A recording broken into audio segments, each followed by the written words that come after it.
everybody. Thank you very much, Ollie. And it's a pleasure to be here this morning, Startup to Stand Up. And I have the pleasure of having a chat with you for the next 20 minutes. The good news is I don't have any slides that I'm going to be popping up on the screen. I'm not going to go through lengthy presentations and kind of be a lecturer. What I want to do is kind of give you a little bit of background about my journey, my story, some of the mistakes that I've made, some of the successes that have happened to me over the years. And as Ollie quite rightly said, I haven't written a book. I'm not an author, not yet. Maybe one day that will be, something I will aspire to. But what I have done is that I have been there and done it. And do I say got the t-shirt, the mug, the baseball cap, and everything that goes alongside it? Because my journey started off when I was 17 years old. I just left school and I decided to embark on my first business. And that's where I'm going to kind of start my journey very shortly. I'm going to talk you through some of the steps. Why did I decide to do that? What inspired me to do that? Maybe what things changed in my life because I set up and started my first business.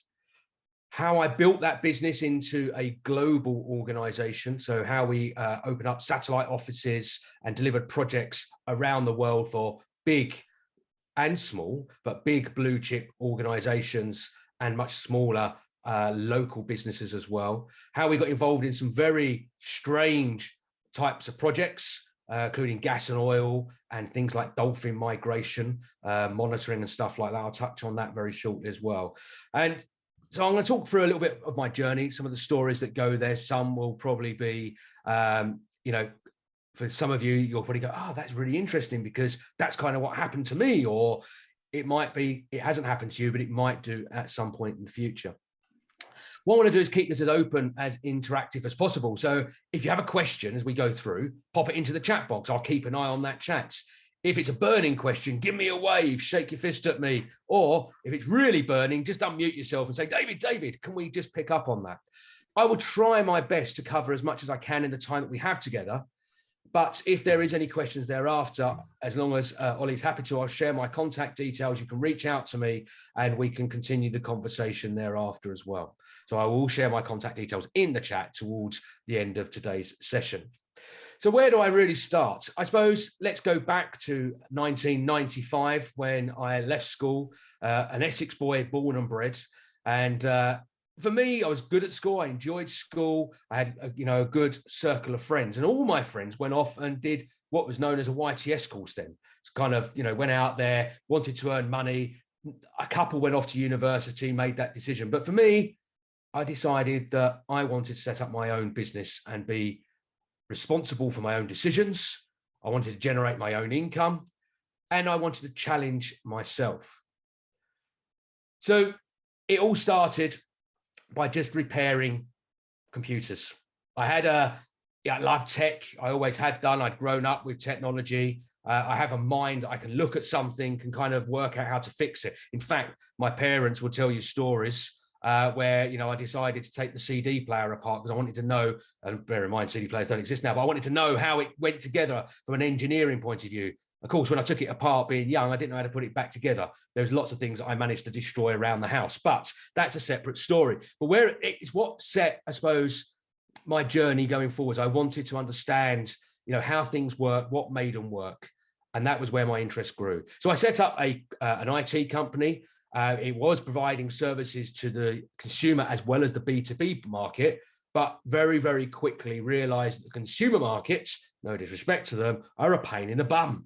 So I decided to get out of that very quickly and focus on the B2B market. And also, I'm going to be really honest, depending on what the product or the services you're offering, the B2B market was more profitable.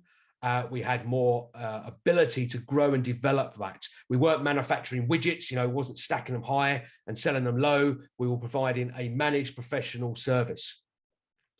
So when I started that, it was just myself and at the time, my partner, who was helping me with basic admin and stuff like that.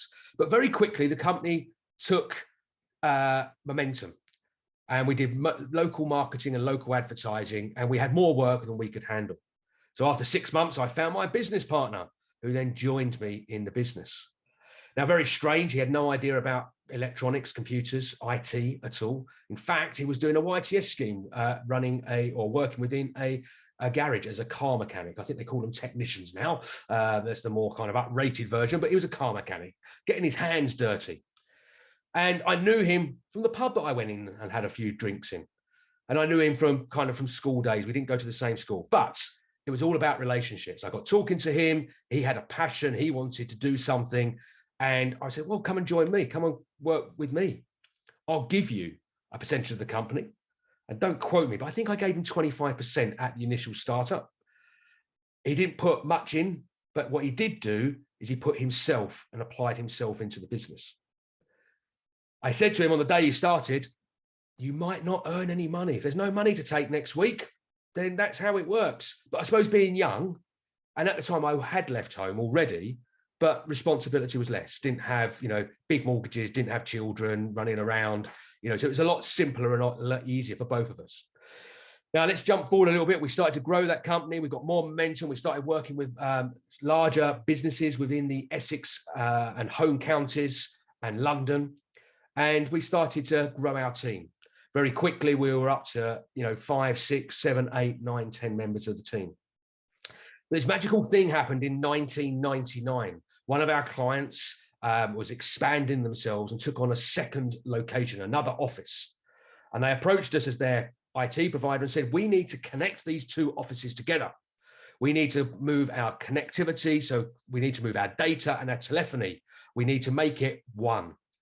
And BT, British Telecom, did have a solution, and it was known as a lease line, or a killer stream, mega stream as it was, but very expensive and very, very low bandwidth. So we embarked on finding a solution for them, and we partnered. At the time, it was a company called Proxim or Inoco, and they did a wireless point-to-point solution. Very low bandwidth, 5 and 6 megabits in data, so very low bandwidth compared to today's technology. But it allowed us to provide a solution, £20,000, something like that, installed. And they loved it. It was fantastic. And we realized we just found something very niche because no one else was doing this. Or if they were, there was only a very limited number of suppliers out there. So what we did is we now started to change the business from a typical IT company providing those typical IT solutions, managed services, servers, workstations, desktops, and stuff like that, into a wireless communications company. And that was what changed us as a company, as an organization, dramatically. In fact, in 2008, we sold the IT part of the business. We actually offloaded that because it was more of a hindrance than it was a benefit. Because what happened, our wireless company was very successful. It was up here, and we were kind of down here when we started in the wireless part, and all of a sudden it started to do that. Because we put the energy and the focus into the connectivity market because we knew it was niche. We could be much more profitable, and we could win projects that we wouldn't have dreamt of as just a traditional IT provider. So 2008, we flipped the IT company. We were now up to in excess of 50 staff, and we opened up offices in South Africa. That was in Cape Town, lovely place to work and still have a business there, which I'll talk about in a little while. Johannesburg, into North America, into Fremont in Ohio, near Detroit, and also into the Middle East in Doha as well. So it gave us a bit more of a global footprint, but Essex was still our head office, where majority of our expertise and staff were based. Our architects, i.e. the people behind the design, the build, our engineers, we would literally pack them up with flight cases and send them off to destinations and locations around the world, working in the Baltics on gas and oil rigs, installing connectivity solutions between those or back to land. In fact, we did the first tidal turbine in the Irish Sea, which was actually put in by one of the universities, but they needed to, it was unmanned. They needed to get the data, how much electricity was it producing, all the telemetry information that when the turbines were in the water, what rotation acts and stuff like that. So we provided the solution to get all that information from the turbine, i.e. a bit like a mini oil rig, back to the shore. That led into dolphin migration. How can we manage the migration of dolphins where they are in the oceans? And we had a project where we actually made dolphins wireless, a first. And actually one of our big fames was we were the first providers to put connectivity onto the highways network on the motorway networks. So wireless connectivity, we were the first company to do that and achieve that successfully. was all done under pilot schemes. And it was one of our first £1 million projects. And it actually went on beyond that as well into bigger figures and bigger numbers. So we were on a road to success. The money was good. The business was running smoothly. Yeah, we had good days and bad days, and there was bumps in the road and obstructions and obstacles to overcome, but that's what business is about. But then this really strange thing happened. I decided it was time for change. Now, I won't call it my midlife crisis, but it's the only way I can kind of link it back to that. It was time to do something different. And Symbok, which is the company I kind of work in most of my day-to-day life now, was already up and running. And Symbok was formed as a consultancy and tech company to help startups, to help small to medium-sized enterprises, to give them the guidance, the knowledge, the experience on their way. Where are you today? Where do you want to get to? More importantly, what and how are you going to get there? But I realized I couldn't be running and managing a successful company and trying to build and be involved with another company as well. So it was time to exit APC.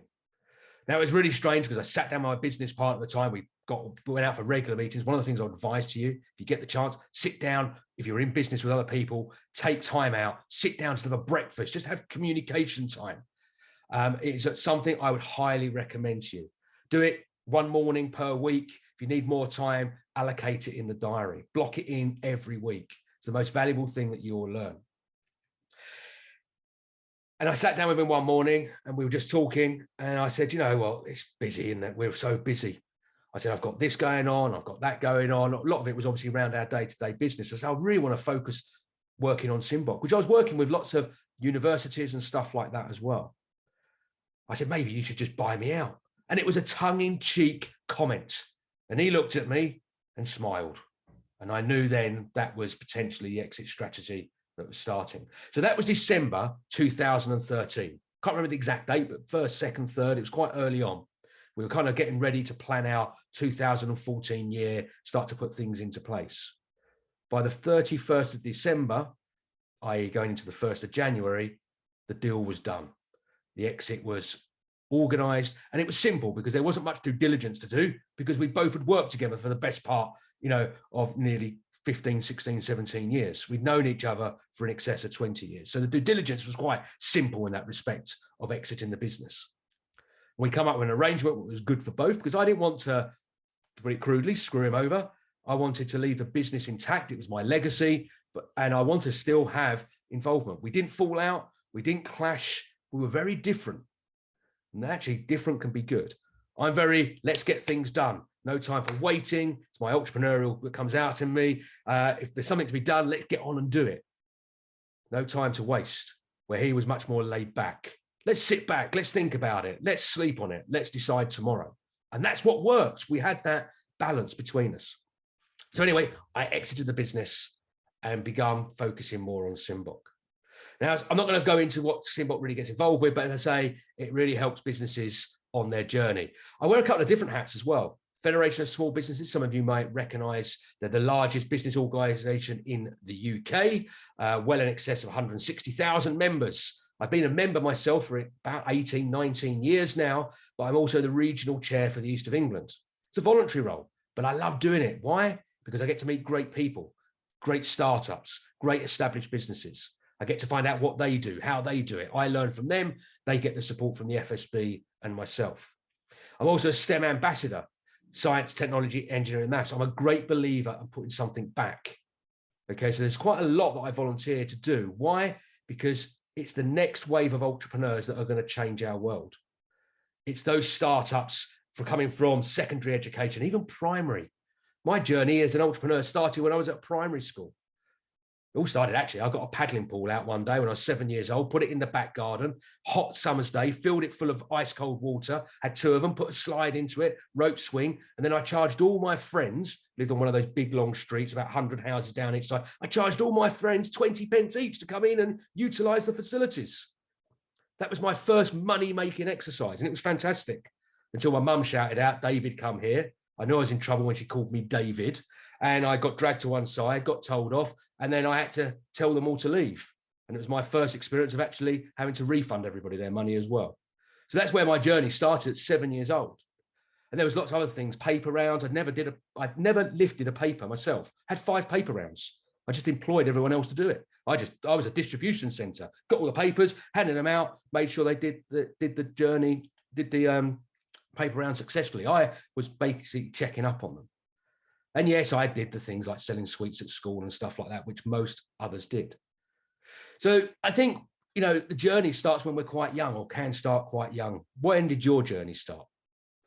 And actually, while I'm talking, there's a question for you all just to put into the chat box. How many of you have got a trading, I'm just being nosy here, a trading business or organization at this time? If you are running a business now, are you not working for somebody, but running your own business, just put a yes in the chat box. I just want to get a feel how many of you are up to what you're up to. So, okay, they're coming in thick and fast. So quite a few of you. Brilliant.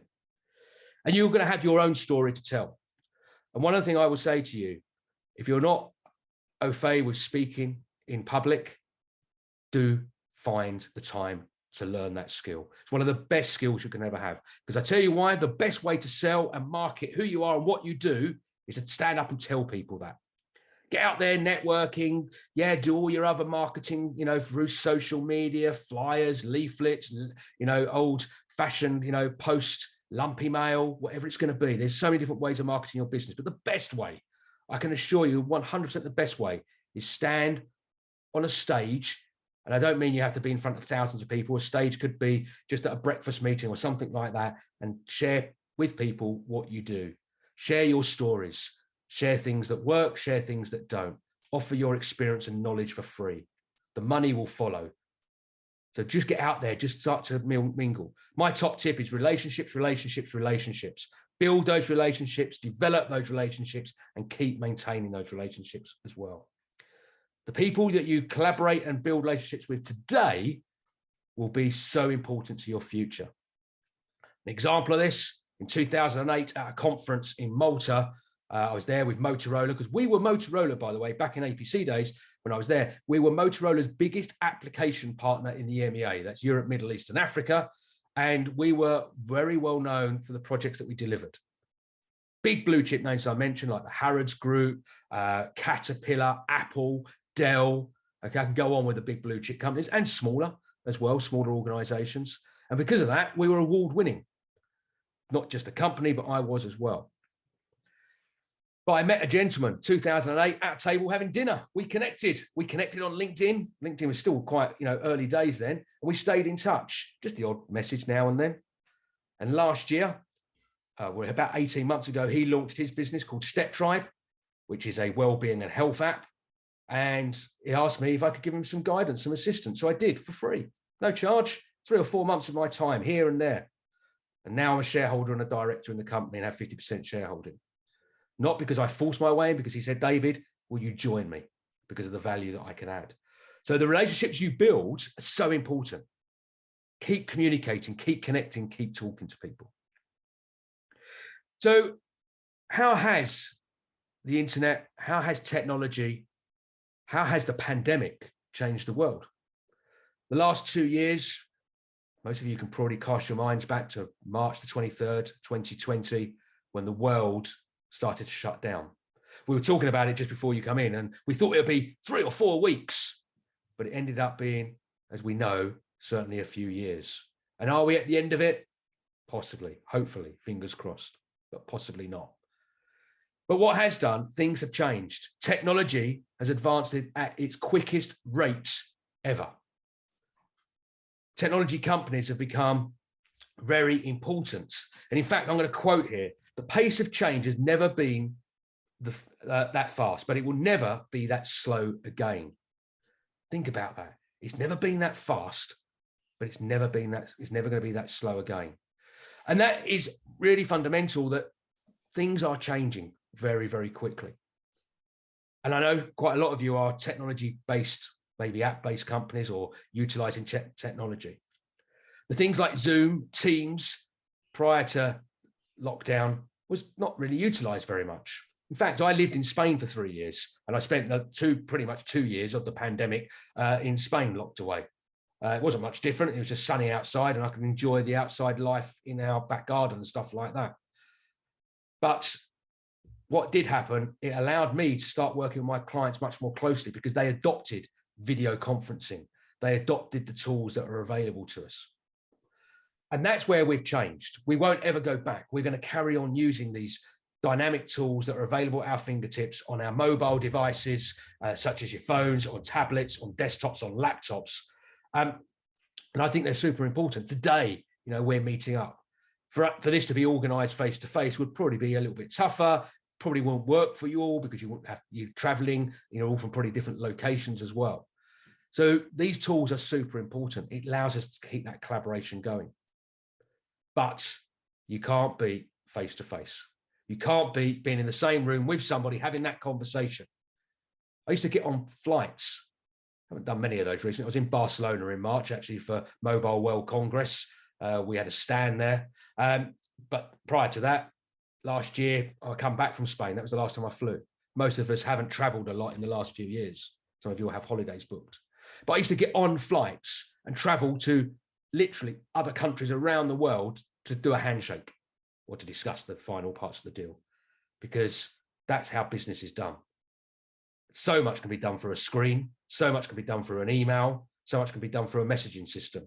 The best way to close a deal is face-to-face. And of course, it's subjective depending on the product, the service that you offer. Is it worth getting on that plane? If the sale is not going to net you, a good bottom line profit. So I believe there's good things that have come from the pandemic. Technology is enhancing, it's getting better. What's next? The metaverse. Maybe some of you are looking at the metaverse. Other big organizations are. Is it going to be big, or is it going to be just another kind of platform that we connect and meet on? Is it going to be the matrix? There's questions we ask ourselves. We don't have the answers for at the moment. But what we can do at the moment, and all of you have suggested in the chat that you are running a business, but how many of you are automating your processes? I have a saying, and it's called DOA, really important one. DOA, delegate, outsource, or automate. You can't be everything. As the owner of a business, you can't be doing everything. You've got to understand that you will have limitations in your expertise. You need to find people, good people to surround yourself with, and then give them the work to do if possible. So delegate it, give it to someone else within your team who can do it better than you, who can do it quicker, more efficiently, who can produce better results. Don't be too proud that you want to do this and keep everything to yourself because you think you are the best, because you're not.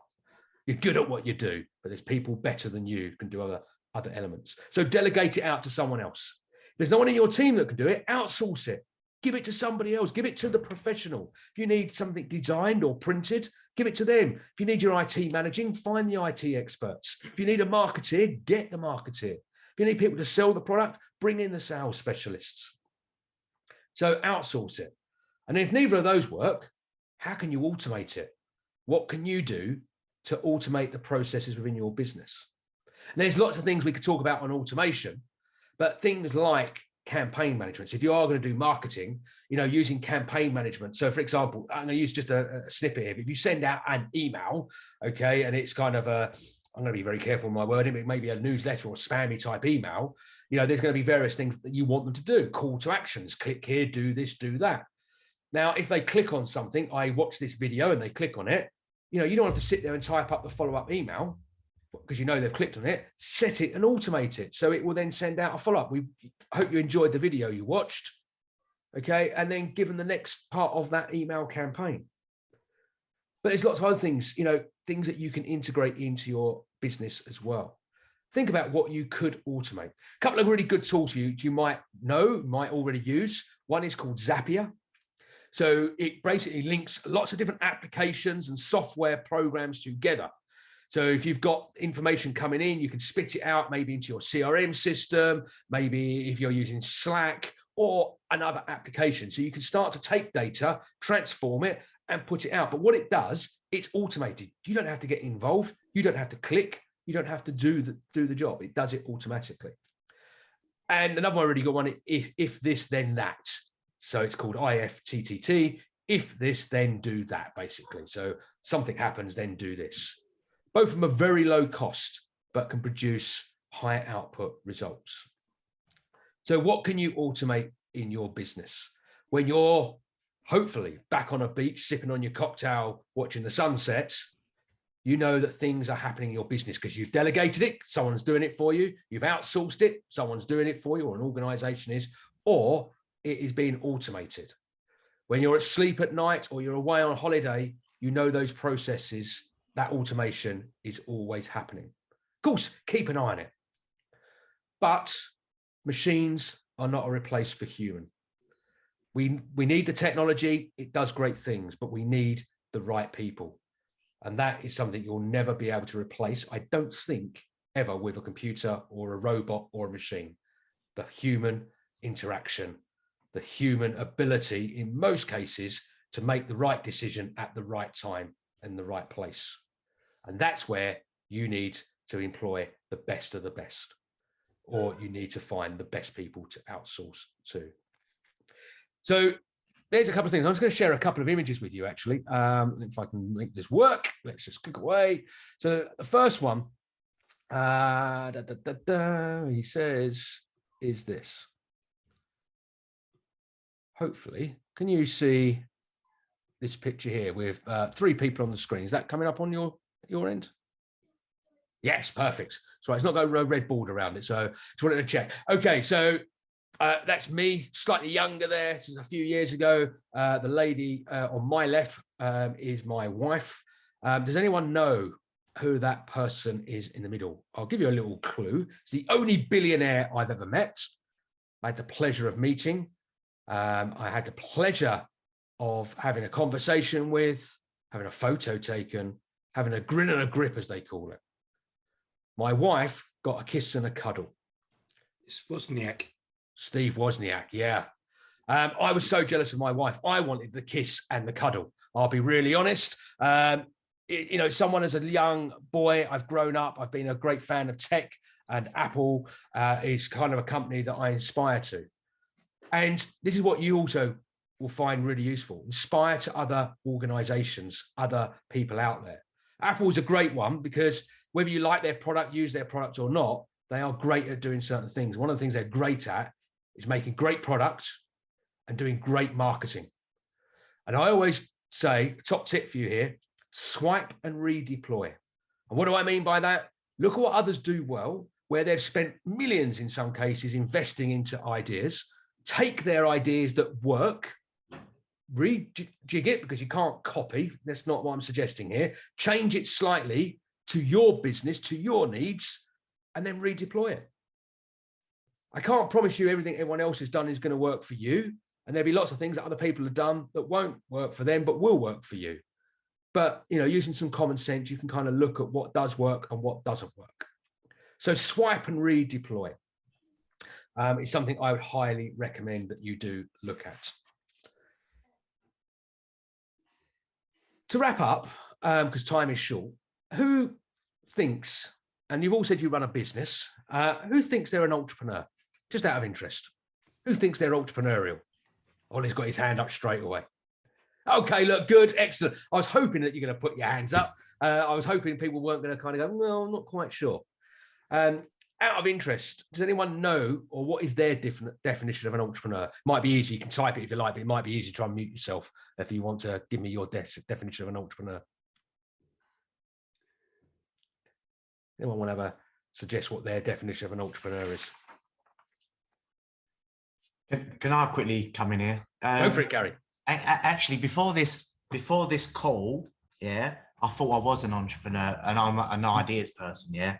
And I come up with an abundance of ideas.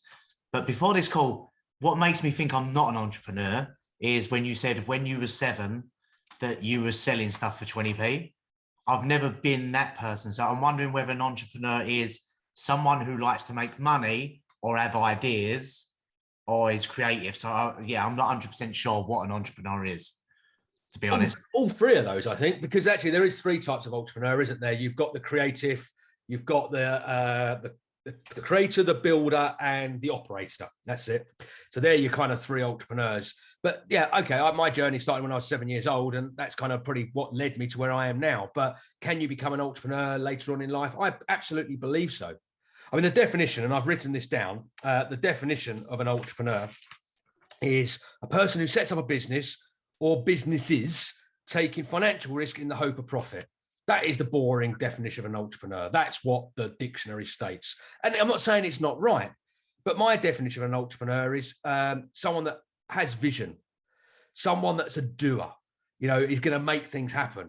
Some entrepreneurs are great. They really hop around. They see that, gets that started, and then go off and get something else. And they can't focus on one typical thing. But that's the kind of the creative mind of, many entrepreneurs. But for me, an entrepreneur is someone that challenges the status quo. Someone that sees that there's something out there that needs to be done differently. And we've all got probably our favorites of entrepreneurs. But, for me, Elon Musk is that person. Not because he's just got so much money that, we can't even dream about what the money is. The money, it means nothing to him, I'm pretty sure. The money, actually, what the money does for him allows him to reach his dreams, to do the things that he wants to do, to put man on Mars. He doesn't live a luxurious lifestyle. In fact, he sold his, how much ever, $1 billion house or whatever it was, and he kind of just floats around these days. But for me, it's not about the money. It's about what can I do differently? How can I change the world? And that to me is what an entrepreneur is about. And we've all got different definition of that, but it's someone that's going to challenge that status quo.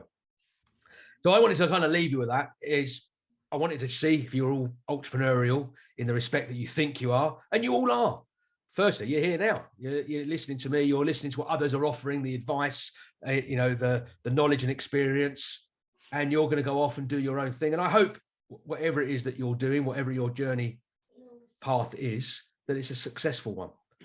And if you want to reach out and continue this conversation, I'll pop my details in the chat.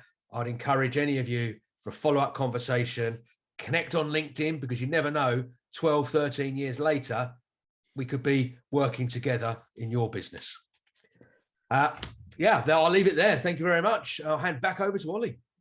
David, that was fantastic. Great backstory. There's a lot of principles in there that we can pick up on, learn, apply. And there were some great points. I was looking at some of the points in the chat, and when you raised what is a definition of an entrepreneur, and Divya put someone that creates something that doesn't exist, or takes something that does and makes it better and makes money doing so. And I think that's key. Spotting something in the marketplace that maybe could work a lot better than what it does, and working out how to do that and how to make money from it. So I'm going to ask any questions at all from anyone. Anyone would like to ask David whilst we've got the opportunity of David with us this morning. Harry? David, thank you very much for that, by the way. That was great. I couldn't help my ears pricked up when you talked about what you did in terms of capturing data with underwater turbines and things like that. And I don't know how much you're still involved with Symbol and involved in that. A few years ago, I had to install particular types of technology to avoid deaths to anything from seagulls to birds of prey, whatever renewable energy station in Scotland. And I'm now doing the same in renewable energy projects in the West Country and in the Midlands. Are you still involved with that, mate, or are you now spending more time helping people like us and dreaming new ideas? No, I still am. So obviously the communications wireless company, I exited in 2014, but I still do some consultancy work and ad hoc, and I'm still good friends with Chris, who was my business partner, and we still catch up for that breakfast. Kind of took me on the journey of doing something different and something new. It was the exit that happened, as I explained. So yeah, I'm more than happy to have a chat with you, Harry, and see if there's some way we can, look at options there. And even if it's in introductions to Chris, from a connectivity side, he will be able to help you down that route as well. Great, thank you very much. Well, I think I've got your contact details and things, so I'll be in touch. Thank you, David. Also, I like the idea of your regular breakfast thing. Somebody else who's made a few, Bob, has a lunch once a month with old mates in a boozer, and that's Bernie Eccleston, and he still does that. Yeah, and it doesn't have to be a breakfast. Absolutely, it could be an afternoon. You know, it could be an evening. Probably, you know, good ideas can come from when you've had a glass of wine or a beer. But too many, then you kind of, you know, probably lose the plot a little bit. But that's why breakfast always worked for us. You know, a cup of coffee and away we go. We get creative and come up with some great ideas. Just pick it up. One thing you said, Ollie, about being entrepreneurial, and you know, for me, it is about challenging the status quo.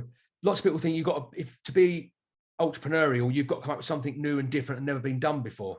But you hit the nail on the head. It's just doing something better. Sometimes it's just taking what other people are doing and enhancing it by 4, 5, 10% can make the world a difference. And something where I work with a lot of universities, it's drumming into them that you don't have to be the cheapest. In fact, the cheapest can be a disadvantage. You just need to offer the best value for what it is that you do. So yeah, you know, it could be you come up with a new coffee shop if that's what it is that you're doing, but do it differently. You can't just copy what everyone else is doing. It's got to be different. Absolutely. I think Gary's got a question. Yeah, hi David. It was around, you know, when you said to your old business partner, buy me out, yeah. One was you a bit disappointed when he went, yeah. So obviously, yeah, that was one question. Yeah. And then the other question is, I suppose it's like a pivot through life, and a lot of people don't like change because they fear that the thing they're leaving behind then becomes successful, and then you lose out. Do you get what I mean? So what's your view around that for startups? Firstly, to answer your first question, was I disappointed? No, I was kind of pretty excited. Probably there was a little bit of disappointment there. But it was excitement. It was like, okay, so now I've got an opportunity to exit this business and focus on other things. You know, I had other businesses as well. I won't go into it, but I run a pub. Oh, I didn't run it. I owned a pub. I bought the freehold on a pub. God knows why. I know nothing about running a pub, but I bought the freehold on a pub and I got managers in there to run it. And I had it for about 18 months and then got rid of it because it was one of the worst decisions I ever made. I don't know why. Maybe I wanted to be a Grant or Phil Mitchell at the time. I don't know what it was, but it was just something happened. So yeah, there was a bit of disappointment, I suppose, in the depths, but there's excitement because it was a new start. I like change. Lots don't. Lots of people love the safety net of doing the same thing day in, out. But I like change in doing something different, and again, challenging myself and my knowledge and my experience. But when it comes to your second question, I suppose for me is you've got to say it's all about change. So as a business owner, as an entrepreneur, you've got to take on whatever challenge comes to you, whatever obstruction, whatever obstacle. If you're not happy at doing something, then change it. Then look at something else. You can have multiple business, be involved in multiples, but you can't be everything to everyone. That's something I learned. So, you know, for me, exiting one business and then focusing on another. I'm involved with 3 other businesses as well. I run a chat show once a week, and we work with other companies to publicize their business model and how they do it by conversation. And I'm also involved in a tech company, which I mentioned in South Africa, which is I'm still a shareholder and director of, not the communications company, but an IT company. So you can do more, but you've got to find what you love and focus on that particular thing. So for me, look at every opportunity that comes, decide whether it's for you, look at the risk level. That risk will be different for everybody. Not everyone's willing to take the same risks and change their life overnight. So yeah, go out there, do it, make it happen.